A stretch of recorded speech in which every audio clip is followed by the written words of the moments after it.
Yes, hello folks, welcome to weekly Beyond the Pitch. Of course, I'm joined here by the fantastic Danny Higginbotham. Our viewers in the US, of course, will have seen Danny this weekend at the Man United Liverpool game, pitch side for NBC. Brilliant to see Danny at this side of the water on American television. Always great to see my compadre doing American TV. Danny, how's things, mate?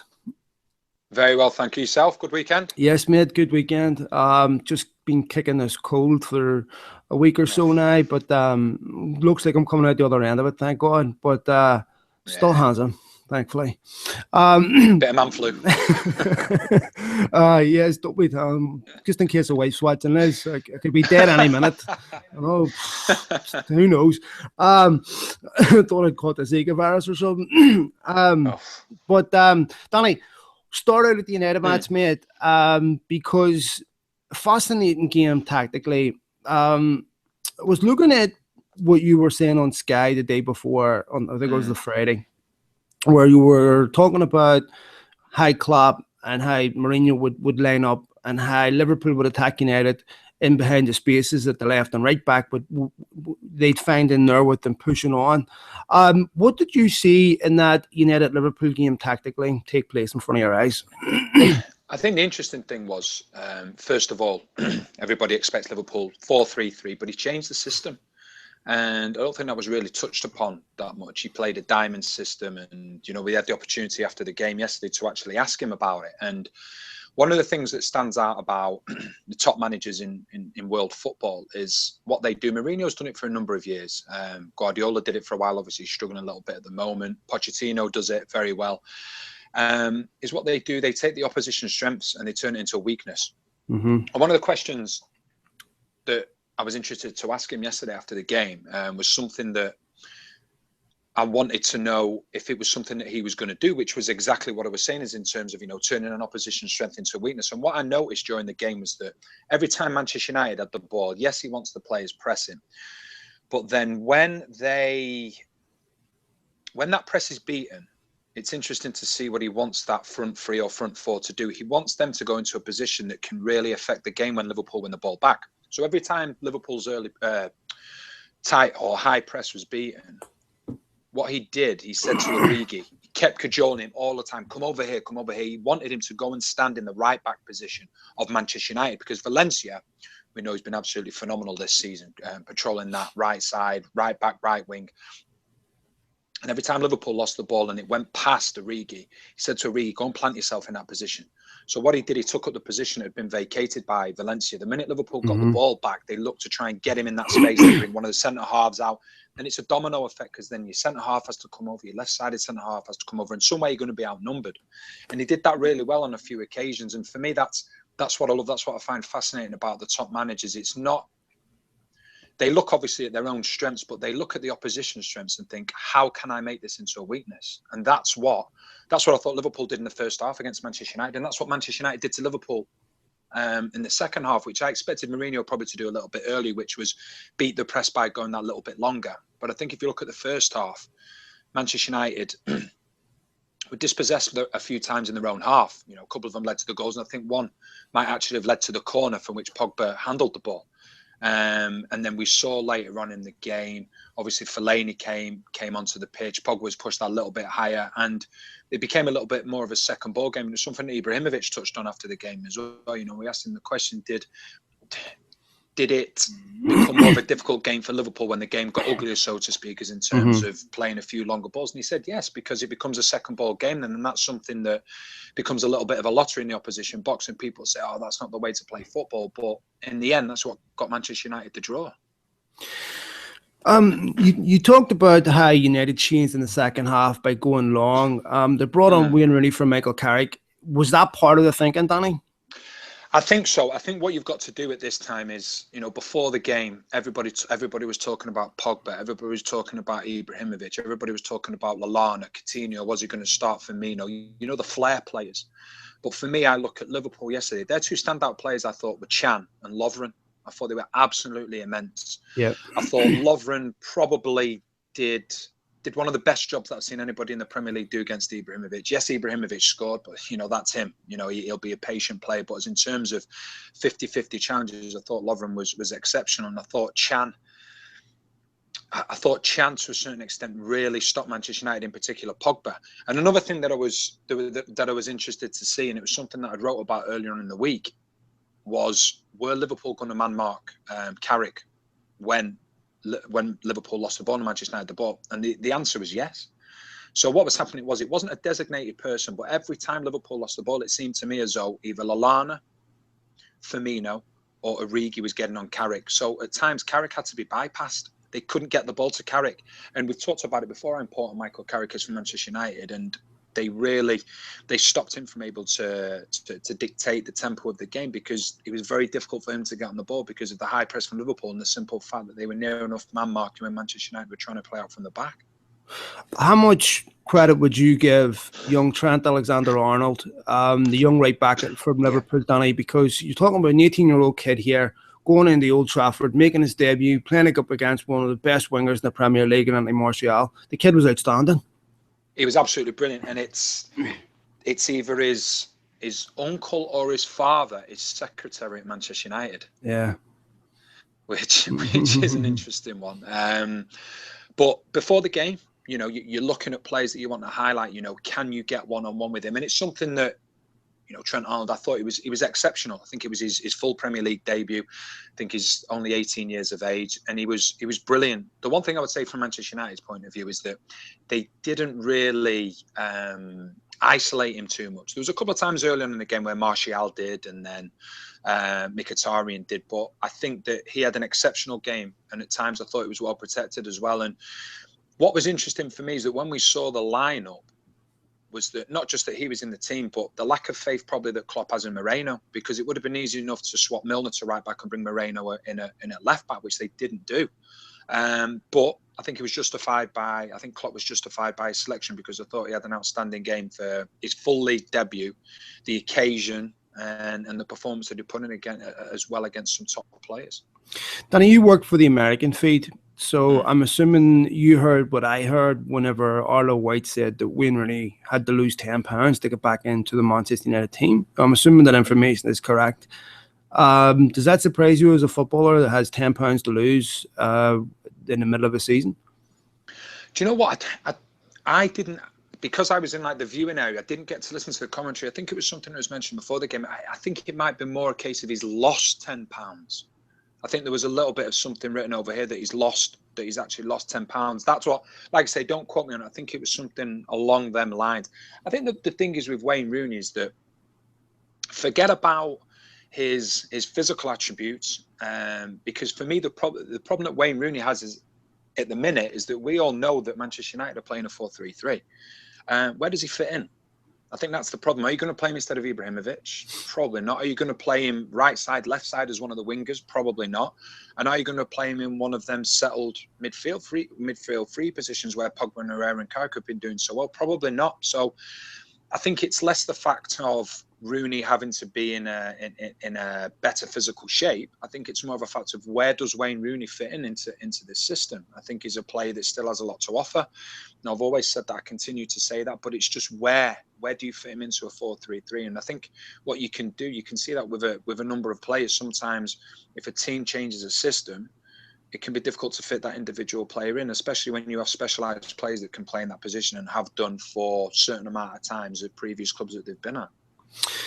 We've seen Liverpool play exciting football before under Brendan Rodgers, arguably with better players, Danny. That front three was exceptional for Brendan Rodgers. But there seems to be something a wee bit more authentic for me about what Jurgen Klopp is doing with Liverpool. Is that fair? I think so, yeah. It was interesting. It was interesting that one of the questions that was asked to him after the game yesterday was the pressing. We all know how good Liverpool press, and it was a case of, the question was asked, how often do you work on the pressing? Leading up to this game, how much work did you do on the pressing? And his simple answer was none. He said, we've been working on this new system. So what that tells me is that as we talk about managers taking a little bit of time to get their message across, he doesn't need to work on the press anymore, because it seems to me as though the players have taken everything on board. It's actually drummed into the players. regardless of their performance, they know exactly what's expected of them. And what happens is that they have that trigger, but it's a real chain reaction. So there's one person that will trigger it off, then everybody goes together. And what I like about Liverpool is that, and this was another interesting comment that Jurgen Klopp came up with, and it's something that I've mentioned a few times. Everybody talks about, well, if you're going to press, you're going to be tired. You're going to be worn out after 70 minutes. But I don't agree with that. I think one of two things happen with Liverpool. I think they have two presses. So you have that high press. If that initial high press is beaten, everybody gets back behind the ball, and then you have your breather. Secondly, which you mentioned yesterday, which is very, very true, is that they're a team that usually have more possession than the opposition. So therefore, they're chasing the ball less. And I think it's so true, as in terms of him, they spare a lot of energy, they save a lot of energy just because of the simple fact they're in possession, and they have two presses, a high press and a deeper press, because they don't want to get done in behind.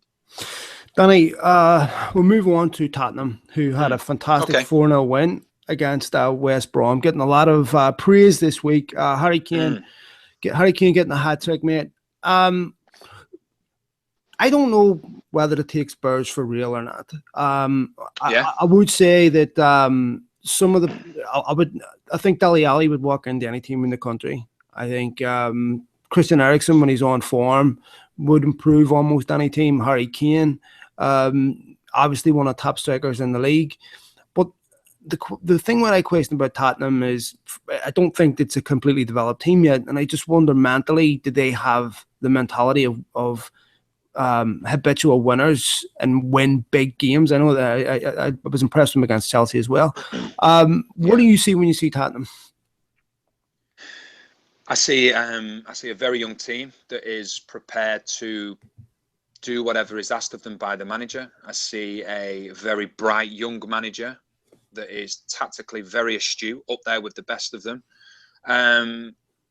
For me, this season, the best team, it's very difficult, and it's something that's been mentioned quite a few times, is that if I look at that top six, the top six for me, squads are very, very similar in terms of ability. So for me this season, I believe it's going to be the managers that will win the league. Everybody talk, oh no, but it's one on the pitch. It's one on the pitch. Yes, correct, it's one on the pitch. But let's look at some recent matches.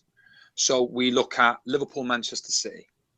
A tactical tweak by Jurgen Klopp before the game, how he wanted his team to play. Everybody expected them to press high. So Manchester City wanted to go long. That's what Guardiola had obviously been working on. They played longer balls. Klopp second-guessed that. His team played deeper. Then we go to fast forward a little bit. Then we look at the Tottenham-Chelsea game. That game was when, yes, fantastic players, but the tactical tweak from Pochettino. He changed his system from his normal either 3-5-2 or even a 4-2-3-1 that we've seen quite a lot. He changed to a 3-4-2-1. And what he did really well, he said to his two fullbacks, listen, push up, drive Alonso and Moses back. And what you're going to do at times, you're going to get in behind them. Therefore, the two Chelsea, who are Matic and Kante, who sit in front of that back three, they're going to be shifted around. So what that means is that if they're shifted around, that means they've got to go out and support and help the two wing-backs, Moses and Alonso. Now, if you look at the two goals, that's exactly what happened. Matic was dragged out to the wing-back, Alonso, because Walker had gotten behind him. That left space for them. Two players we're talking about playing just off Kane. Eriksen got the ball, Dele Alli went long, and they got the two goals from it. So there's a real tactical side to the Premier League this season, as in terms of getting the results. And people talk about, well, players win the games, but yeah, players do win the game. But nobody could say to me, look at Chelsea before they went to a 3 at the back. They got beat at home by Liverpool. They got absolutely hammered by Arsenal. All of a sudden, they changed to a 3 at the back. Not a massive change in personnel. So for me, it's okay looking at things and going, well, they've got these standout players. They've got those standout players. But the difference is, and the key for me, is the little tweaks that the managers are making. And you look at Chelsea, you look at Tottenham, defensively solid as well. And that for me could set teams apart. We look at Liverpool, fantastic going forward. I think at the moment, Tottenham, the best defensive record, closely followed by Chelsea. Then it's Arsenal. Sorry, let me get this right. It is, first of all, it's Tottenham, then it's Chelsea, then United, then Arsenal, then Liverpool, then Manchester City. So everybody talks about scoring the goals, but if you're strong defensively, then you've got a chance. And that's what I think Pochettino does with his team as well. He looks at his team and goes, right, okay, we want to attack. We want to be on the front foot, but let's make sure we aren't counter-attacked. And that's one thing that Chelsea and Tottenham very rarely are. Let me ask you about Diego Costa and Chelsea, because a week ago we were saying this Chelsea team doesn't look to have any weaknesses. It's going to take something strange to find that weakness, and it may just have come. All right, they didn't show it this weekend. They won 3-0. They were comfortable. But over the second half of the season, I refuse to believe they won't miss Diego Costa. Or it could have the opposite effect. It could galvanize the team together. But Diego Costa is such an important player for them, Danny. It is a centre forward that is an old type centre forward that they're very difficult to replace.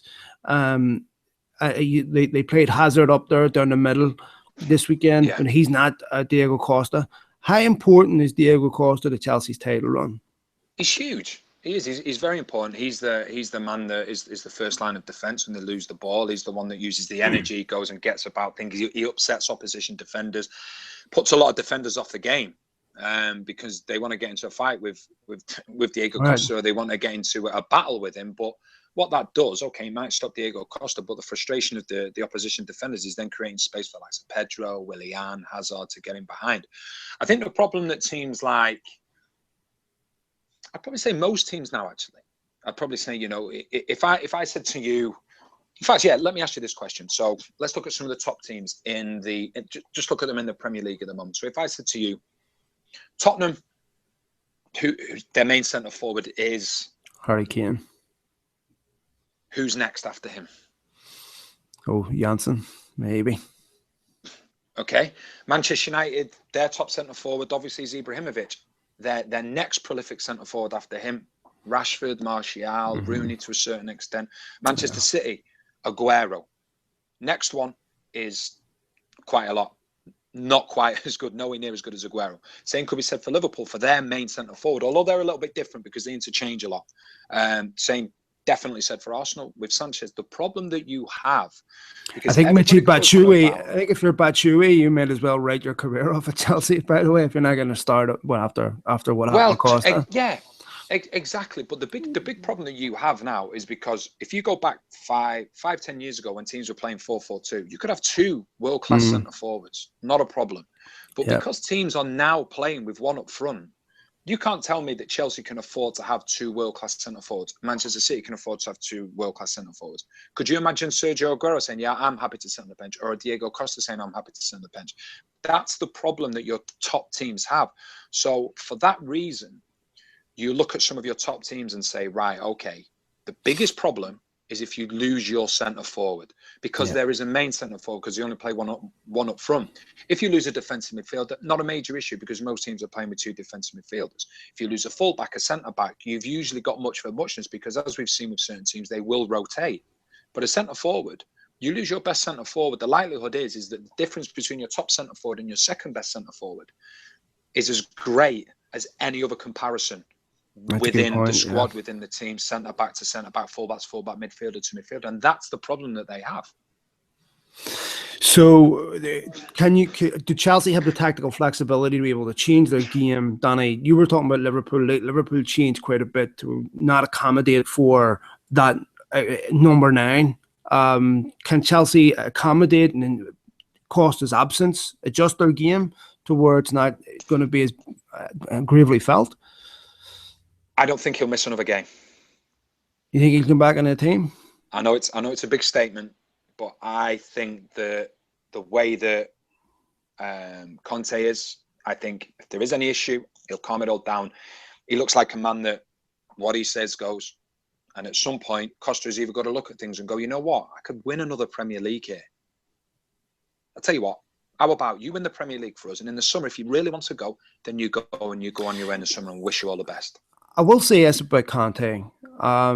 He's not a man to be crossed. Diego Costa's tried him before. if you remember, Diego Costa wanted to be taken off to make sure he wasn't suspended for the Manchester United game. And Conte sent him right back in and said, I'll tell you when you come off. You won't tell me when you come off. And made the point very quickly, you don't run this team, I do. And obviously, when you look at what happened with Chelsea last season, Danny, if there's one question mark you would have over the Chelsea players, it's that, you know, character-wise, I don't know. I just think they've got such a big character in there. Now, don't get me wrong, Mourinho is a big character, but I just think that, you know, that we're used to seeing. I think it was, obviously, you know, it was a bad start to the season, coming back late pre-season, but I just think that Conte is all for it. I think that he will quite happily say, listen, you sit on the bench, you want to sit in the stand, you go and sit in the stand, but you to go at the minute. I would be absolutely astounded if Diego Costa has left Chelsea by the end of January. I will be absolutely astounded. Let me ask you this. What if Conte runs into a situation that Mourinho run into where he goes to Emanello and says, he's got to go, he's got to go, he's got to go. Chelsea come back and say, we'll tell you when those players go. You don't get to say, you can get to say when certain players leave, but Mourinho wouldn't have been allowed to sell Eden Hazard. I think Conte's in a stronger position than what Mourinho was in that last season. So Chelsea would be forced to back Conte. You don't think Emanello comes back and says to Conte, we make the personnel decisions, you don't? You mean as in terms of... If Conte was to say, get him out of my squad now, let him... he's not going to say that. I don't believe for 1 minute he's going to say that. I think this is a... Listen, I may be proved completely wrong. I think this is a mountain made out of a molehill. I really do. Tell me this, Danny. Yeah. You've been in professional dressing rooms. So what happens when a player does this? When a player says, I don't want to play for you and your team anymore, and we're going to meet Dimitri Payet after this. But what does it do to players? Do you instantly turn around and say to this guy, you've broken a sacred bond in the dressing room. We don't want you back in this team anymore? Or is there a way back in? Can you apologize? I suppose it all depends on the incident. But what typically does that do to a group of footballers? Depends on the relationship that the player that's done it has with the rest of the team.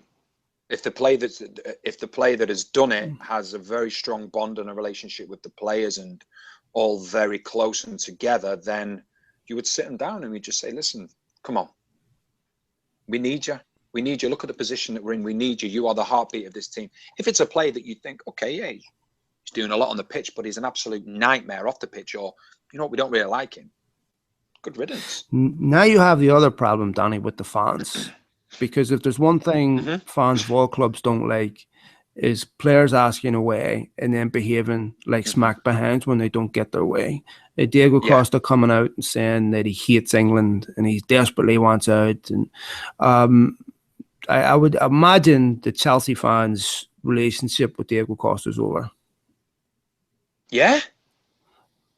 I would think so, Danny. I mean, would you... If he was a United player and did that, I would have a hard time showing that guy any affection. What has he said, though? Because I've not seen any of these things that he's said. Well, you know, fans read papers, Danny, right? Yeah, and that's what I mean. I don't know anything. You may know better than me, but I don't. I only know what's been written.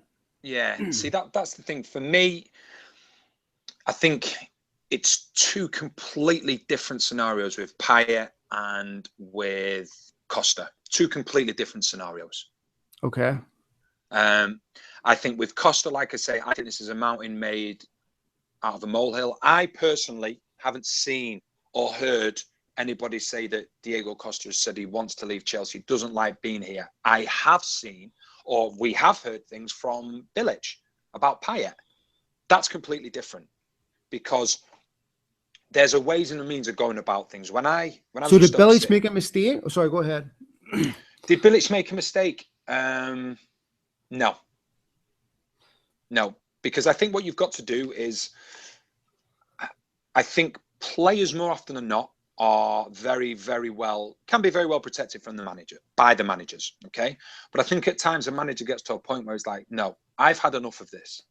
I've had enough of this. You are not performing on the football pitch for me at the moment. If you're not performing on the football pitch, some people are going to ask me. People are going to be asking questions of me as your manager. Why can I not get the best out of you now? Right. So I tell you what. Instead of me having all the fingers pointed at me, I'm just going to give you a little bit now. I'm going to give you a little bit and say, right, okay, you want to do it this way. You want to go about it this way.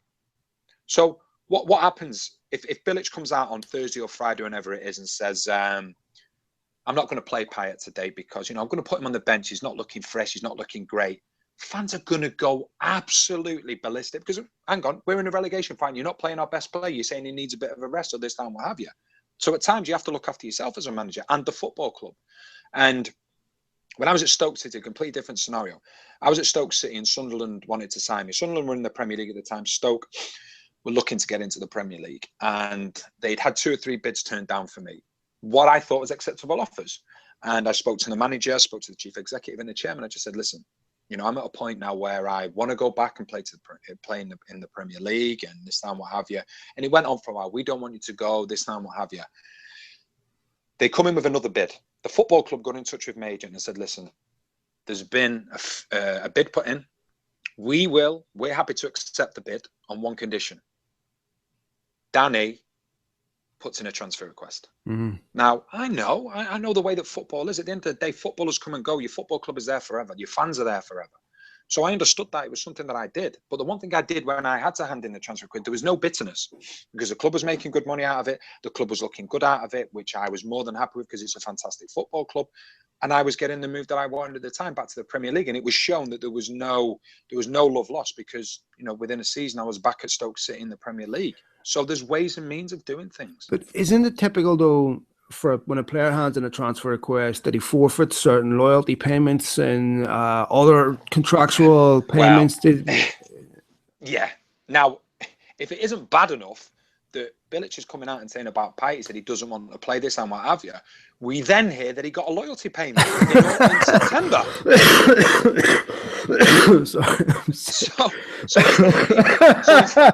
But it's true. So all of a sudden, and Tony Pulis get one off Palace, didn't he? and then walked. I think there was something on them lines. I think so. But if we look at this now with Payet, August, if he didn't have that loyalty payment,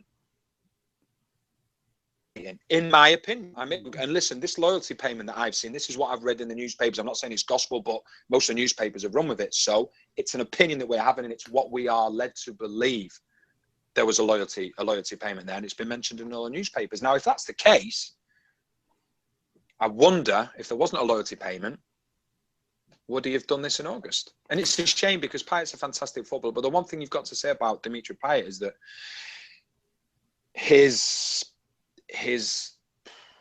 him as a player, unquestionable, without doubt, magnificent footballer, one of the best players last season in the Premier League that I've seen in a long time.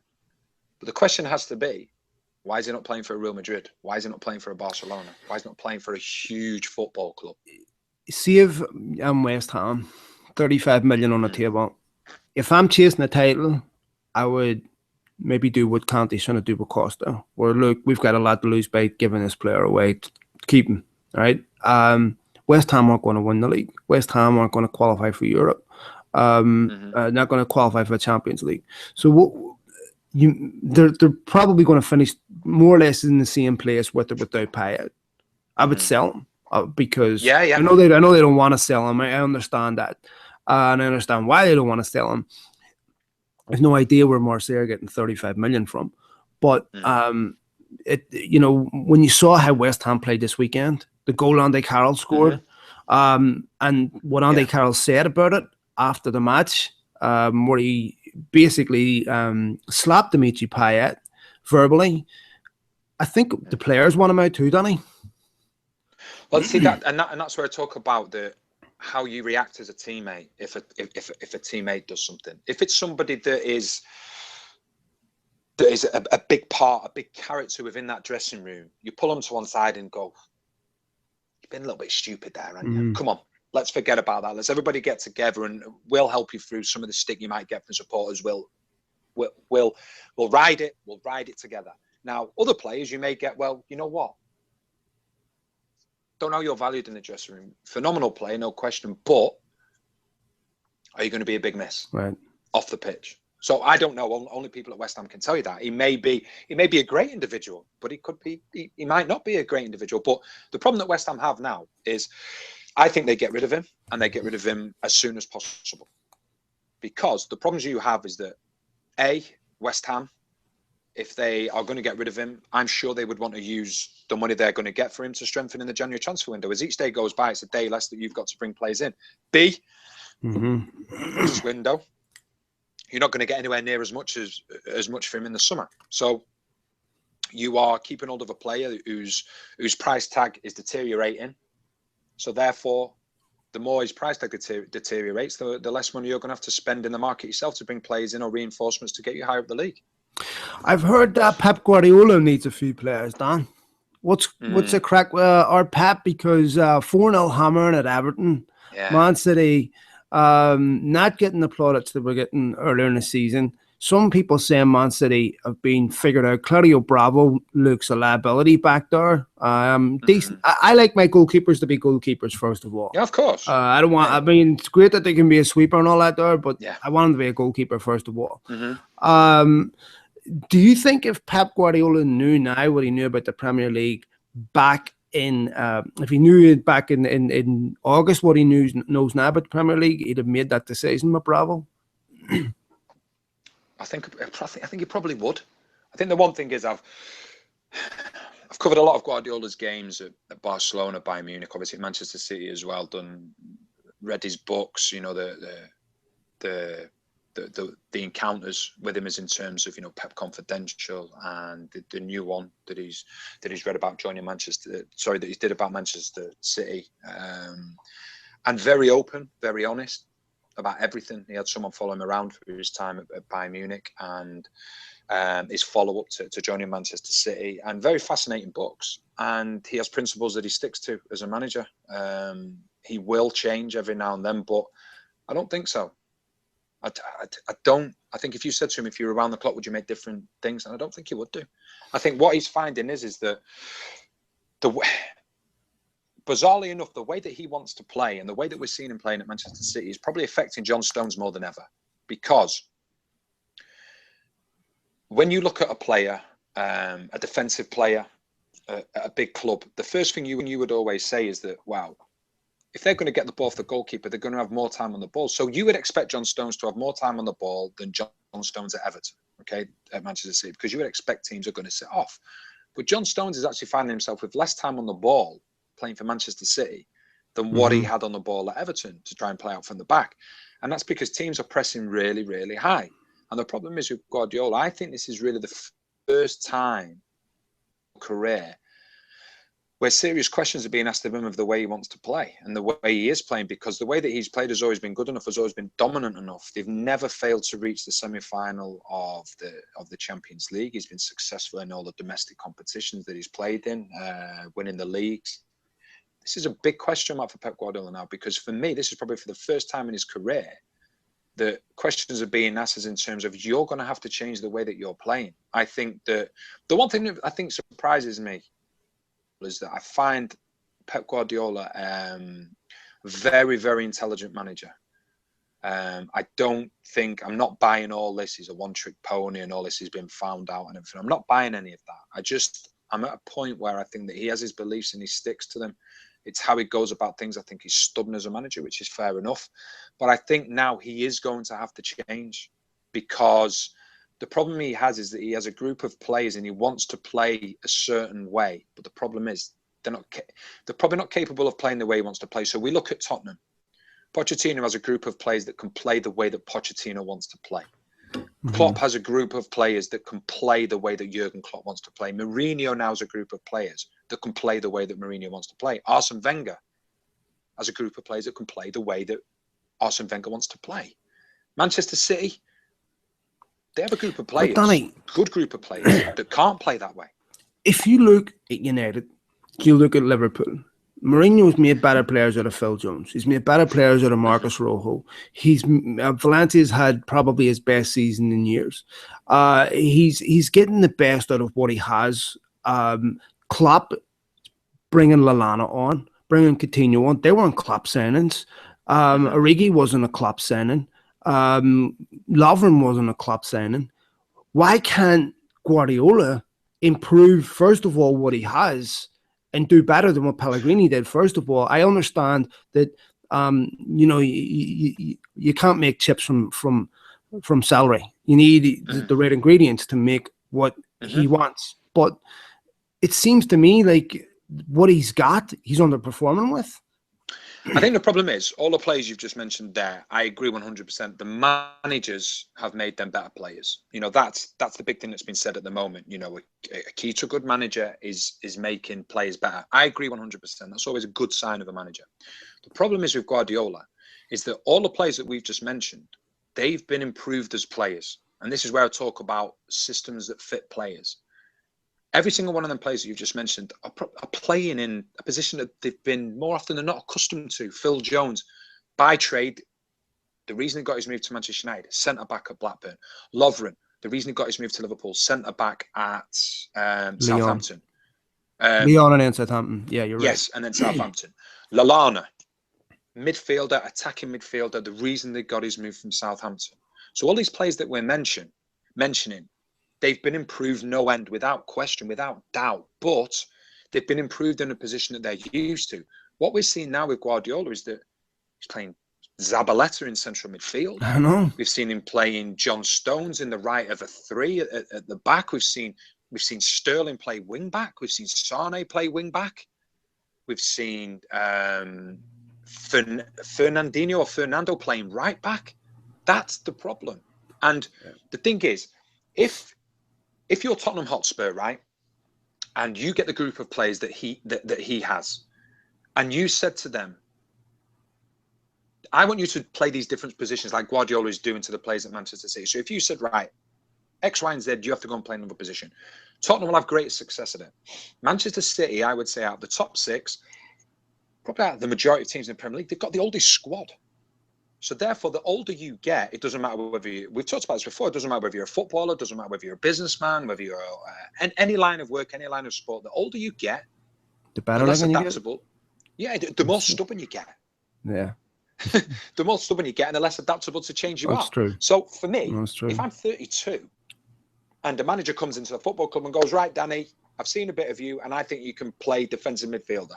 First, after everybody stopped laughing, I'm going to go, no. I've played left back, centre back for all of my career. Now you're saying to me he's a 32-year-old. Do you want me to go and play defensive midfielder? Look at the players that have changed positions in previous clubs that he's been at. All younger players. You're asking Zabaleta, who's into his 30s now, to go and play defensive midfielder.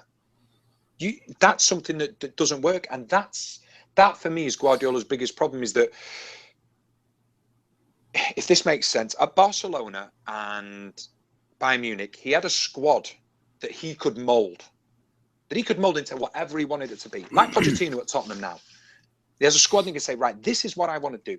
They're young enough, they're vibrant enough, they're flexible enough, they're fit enough, they're athletic enough to say, right, okay, this is what I want to do with you. I'm going to mould you into this team, into these group of players. At Manchester City, you can't do much more moulding. Because you've got 6, 7 players over the age of 30 in the starting 11 at times. When I hear players, when they're in the form of their lives and they're playing well under a manager and they're enjoying their football, one of the things that they always say, you always know what the manager wants from you. It's really, really simple. Manager never asks you to do something you can't do, right? Correct. And so why is Guardiola, and surely that should be fundamental on the manager to know what a player can't do. Don't ask Zabaleta to play centre-back when he clearly can't. Because at that point, you're going to strip a player's confidence.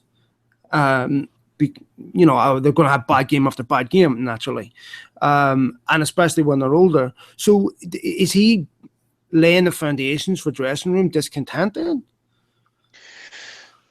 I think if you look at his squad, I would say it's very unbalanced. I think the situation with Zabaleta going in and playing defensive midfield, I think his hands have been pretty tied. I think Fernandinho obviously suspended, and Fernando, I think, injured. So that makes it a little bit more difficult. Obviously, Gundogan, big miss to the team. But we knew his injury record before he signed him, didn't he? Yeah. I mean, you knew that guy was always likely to be out injured, as sad as it is.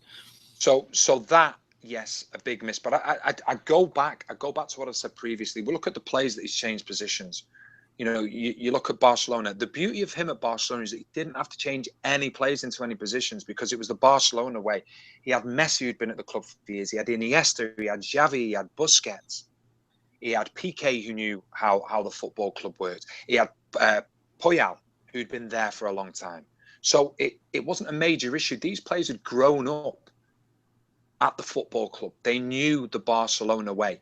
So when they either got promoted to the first team or when Guardiola came in as manager, the Barcelona way has been the Barcelona way for 25, 30 years, whatever you want to call it, you know. And so that was never, ever going to be an issue. He went to Bayern Munich, a lot of intelligent players. Pep Guardiola needs some of the most intelligent players in football to understand what he wants to do, because his work is very, very strict in terms of what he wants being brought out on the pitch. He also had young players. He also had a group of players that not only played for Bayern Munich together, but also played for Germany together. Had great success, had won World Cups, had won Euros. So for me, it was very different than coming to a Manchester City squad that had just scraped into the top four on the last game of last season. And an aging squad and an underperforming squad. He picked up a Bayern Munich squad that had won, was it the quadruple? I think they'd won everything. But Donny, this is a Manchester City squad that is. I remember when Edward Wood came into Manchester United and he was slated, and City were held up as this beacon. This is how you buy. This is how you recruit. City get their business done 6 months before the start of the season. They point out their targets. They know who they want. This is who they go get. They were held up as this example to everybody else in how to buy. And now I'm being told, squad's not very good. I know we've been spending millions every year, but it's not very good. So the question is, can Guardiola work at a club like Manchester City, or can he only work at a club like Barcelona, Bayern Munich, that has the most elite footballers? Because I don't ever see Manchester City having a squad on the level of Bayern Munich, certainly not in the next 12 months. Time will tell with that. I think for me, I've never bought into the situation that Manchester City, this is how you buy players, this is how you do things. They had some of their best signings. Some of their best signings is, if we're looking for long-term at a football club, were made by Mark Hughes. Vincent Kompany, all right, he's a big miss with injury. Zabaleta, been at the football club for years. They're two of the best signings in terms of long-term at football club. But there's such a... They have a turnover at Manchester City. But the problem is that the squad is aging together. And you can't have that. Not in the Premier League. It's impossible. The Premier League is a physical league. It's the fastest league in the world, in my opinion. And it's players that are athletic. They're the ones that are going to be the key to success. That's why Tottenham looks so vibrant. They've got a fantastic young manager, but look at the athleticism of them players. Some of the quickest players in the Premier League, some of the fittest players in the Premier League. Now, you're not going to get that from 33, 34-year-olds. You can have one or two in your team. You know, you look at Ibrahimovic at Manchester United, you can have him in the team because you know what? He's a different prospect. He's a truly unbelievable fit athlete, even at 34, 35. But you know what? It's only him and maybe Michael Carrick. The rest of them around them are young players, young, hungry players. You can't have Manchester City. I think 2 weeks ago they started a game. I don't know whether it was a Liverpool loss or it might have been the Burnley game at home when they won 2-1. They started with 6 players over the age of 30. Yeah. De Bruyne, do that now in the modern game. De Bruyne hasn't scored, since September, I read? It's been a while, Danny, he hasn't scored. Yeah. Now, magnificent football player. Absolutely magnificent football player. De Bruyne, Silva, Aguero, magnificent football players. If you're not getting the best out of someone like Kevin De Bruyne, I would have really legitimate concerns that Pep Guardiola. Look, Pep Guardiola is an outstanding coach. We live in an era where we expect immediate returns. That's just the nature of the way we live. We don't give anybody time to do anything anymore. We expect someone to walk in, wave a magic wand, and everything happens. It doesn't happen like that. We know that. But that's the world that Guardiola knows he also lives in, and he expects returns from his players. If Guardiola walked out of City today, it would be very difficult for me to say, this is what they're going to miss. You would know that more than me, being a professional footballer.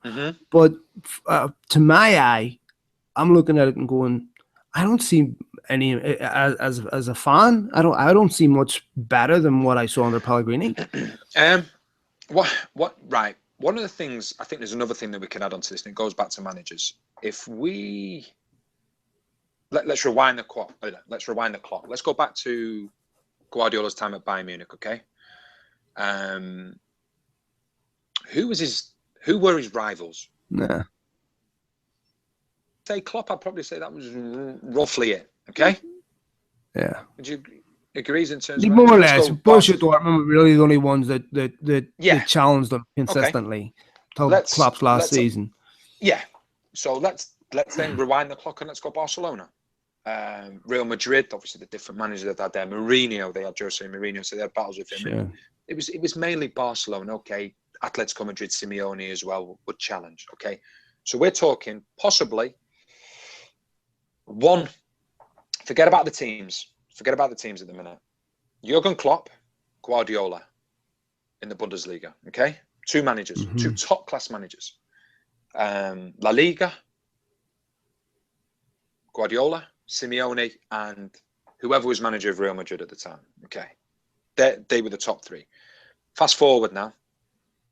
Jurgen Klopp, one of the best managers in the world. Conte, one of the best managers in the world. Mourinho, one of the best managers in the world. Pochettino, one of the best managers in the world. Guardiola, one of the best managers in the world. Arsene Wenger, one of the best managers in the world. He's now gone from 2/3 managers that are the best in Europe or the world to now having to have a contest with the 6 best managers in the world. And it's the same argument that I have with Mourinho. Last season and at the start of this season, everybody was saying about Mourinho, oh, he's lost his magic touch, he's lost this, he's lost that. No, he hasn't. He set the bar. Guardiola started to get up with him. The other 5 managers, 6 managers we're now talking about in that top 6, they're all at the same bar. They're all at the same bar. So Guardiola, it's okay saying, oh, well, okay, Guardiola may have the best squad or whatever. Even if Guardiola had the best squad at the moment, right, I still would say it would be tough for him, because this is the first time in his managerial career where he's had 3, 4, 5 managers that are near enough tactically as astute as him. So that's where we talked about the small margins. And I make no apology for saying it. I said at the start of the season, I will say again, this season is going to be defined by the tactical tweaks in the big games from the managers. Jurgen Klopp, Guardiola, Mourinho, Arsene Wenger, Pochettino. And that will be the difference between Chelsea beating a Manchester City or a Manchester United now, and same with Arsenal, things like that. That's what it's going to be. And it's something in my mind, nobody's really spoke about it. Everyone said you've got the players to do this, players to do that. Let's have a look at the managers he's having to deal with as well, because it's a big difference.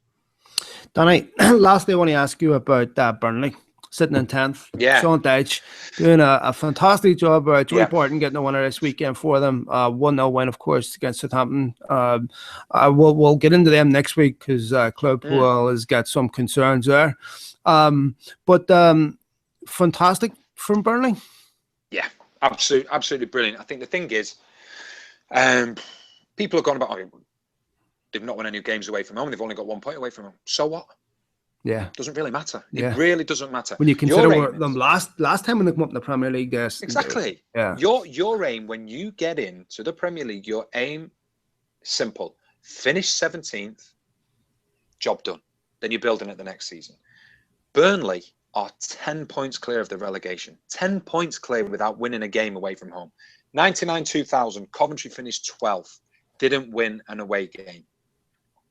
2008-2009, Stoke City's first year in the Premier League, I think we finished 11th or 12th. We won 2 away games. You take them 6 points off us and give them to West Brom, who we beat, and give them to Hull, who we beat, we still finish 5 points clear. That's what it's all about. The mentality is very, very different for a newly promoted club at home. You know, people will say, oh, well, Bournemouth won more away than they did at home last season. Very few and far between. Very few and far between. The teams that come up and stay up are the teams that usually have that home record, and it's a mentality thing. One of the things that happens with Burnley, because when they play away from home, they play a system that's very similar to a 4-4-1-1 or a 4-5-1, whether that be Vokes, whether that be Gray, whether that be Barnes up front. Sometimes they'll play with the two of them up front, but usually they will have a 4-4-1-1. When they're playing at home, because they're on the front foot, everybody gets up to support the front man. When they're away from home, when they're on the back foot, that front man gets isolated. That's the key to it.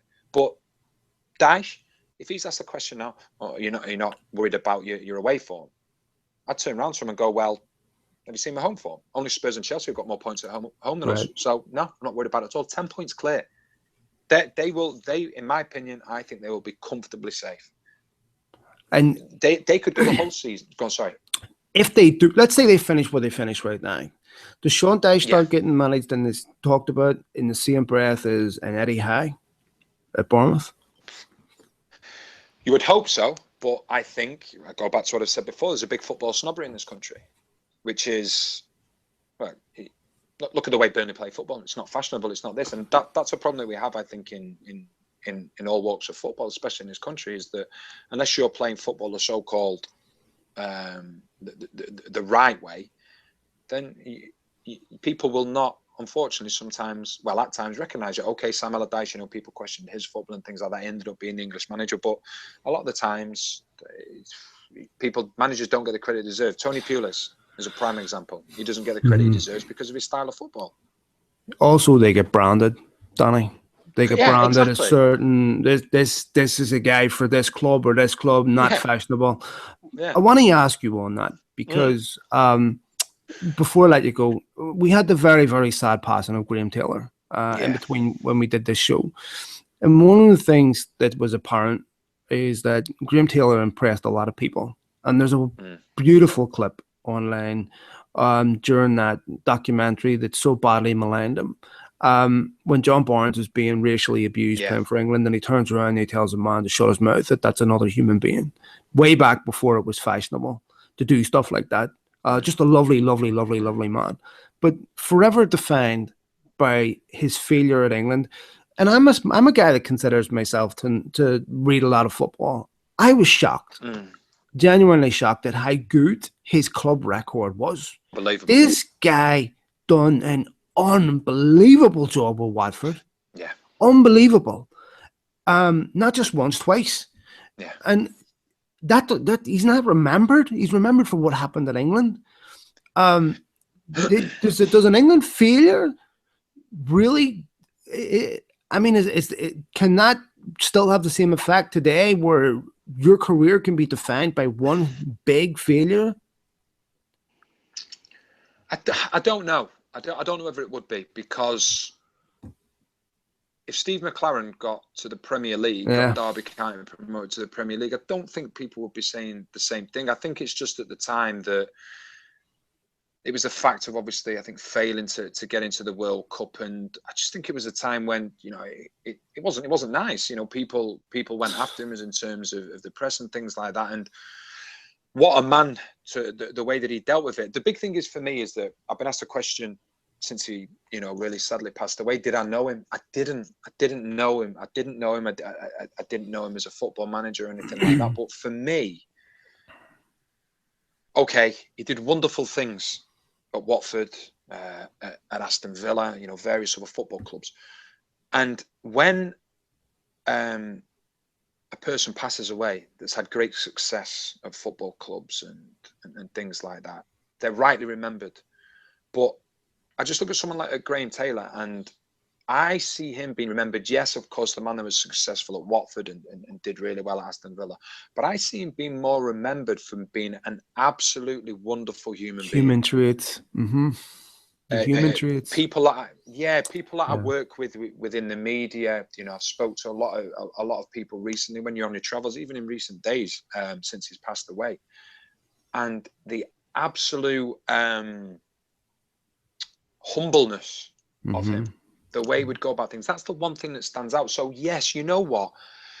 it's fantastic what he did at his football clubs, and it's fantastic the joy that he gave these people from how he managed at their football clubs. But I love hearing about what a wonderful human being he was. I didn't even know the man, but everybody that I've spoken to, what a wonderful human being. He couldn't do enough. The letters that he wrote to people, the speeches that he wrote down for people. That's what I love to hear, because you know what? Fantastic being a manager, being successful at football clubs, but there's more to it than that. Well, most fans never get to meet these people. And so their persona is built up by what they read. And I haven't done this for a long time now. I've got to meet and speak to a lot of footballers who I never would have dreamed of. And what I take away when I meet footballers over a couple of occasions, I remember them completely differently. I don't remember what was written or what the media say about them. I remember my experience with these people, and I almost forget that they're superstars, because the way a human being treats you, it's that old saying, people will never forget how you make them feel. And and if someone treats you right with respect and dignity, and it doesn't cost anything to be kind. And some of the greatest players in the world have done that for me. Lothar Matthäus did that for me. Roy Keane did that for me. Alessandro Nesta did that for me. Jaap Stam did that. Just lovely people. And yourself, Danny. I mean, really fortunate like that. The way that I was brought up. Listen, the players that you've just mentioned there, they were the cream of the crop. Absolutely phenomenal players. But the way I was brought up from being a kid is that treat people the way you wish to be treated. Don't treat someone how you wouldn't like to be treated, because it's not right. And that's why I just think, I know we're going off the subject a little bit, but when we talk about the real sad passing and the real shock of Graham Taylor passing away, it's the fact of, yes, I know everybody knows he did this for Watford, he did this for Aston Villa, and never be forgotten. But for me, because I don't support Watford, because I don't support Aston Villa, the one thing that stands out for me is the pure humbleness of the man, the things that he does, and it's the measure of the human being. What an unbelievable human being he was. How he seemed to live his life was, I will treat people the way I want to be treated, and that's the thing. That's the thing that I take away from speaking to people that had the fortunate side to play with him, to work with him in the media. Everybody, no one had a bad word to say. Everything was about what a good human being. The humility that he showed. And that's brilliant. Yeah, the humility he showed Paul McGrath. And really got him through that. The whole island of Ireland will always be grateful. Danny, mate, as always, superb stuff. Thanks very much for joining me once again. My pleasure, mate. Great stuff. Great stuff this weekend on NBC. Keep it up, mate, and I will catch up with you next week, pal. Cheers, Danny. Cheers, mate. You take care. Cheers, mate. See ya. Bye-bye. Bye.